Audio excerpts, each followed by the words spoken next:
Vähäosaisten auttaminen ja rakkaus eläimiin, se on Niina ja mun juttu. Olen aina valmis auttamaan Niinaa niin kansainvälisissä kuin eläimiin liittyvissä asioissa.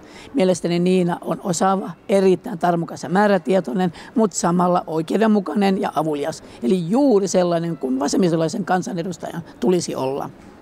Niina on työelämän asiantuntija. Niina on joutunut ratkoon sellaisia ongelmia, joista me luottamusmiehet nähdään painajaisia, jos ei edes nähdään niitäkään. Niina varmasti tietää ne lainsäädännön porsaanreiät, josta me muut ei edes osata sanoa eikä tietää. Ja sitten me tarvitaan sinne eduskuntaan ihminen, joka voisi sitä lainsäädäntöä niiltä kohdin muuttaa ja järkevöittää. Niina olisi siihen varmaan oivallinen tyyppi.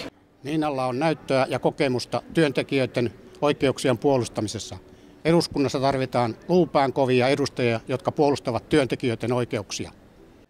Mä oon Jyrki Länti ja vasemmistonuori Tampereelta.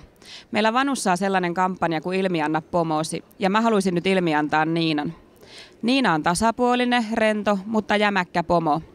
Niina ei edes yritä kertoa nuorille, miten asioiden kuuluisi olla, vaan se kysyy niiltä suoraan. Ja se, mikä on pielessä, se yritetään ratkaista.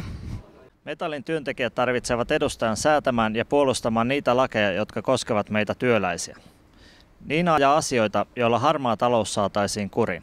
Hän ei lupaa kampanjassaan liikoja, eikä hänen työläisiä koskevat teemansa maksa veronmaksajille mitään.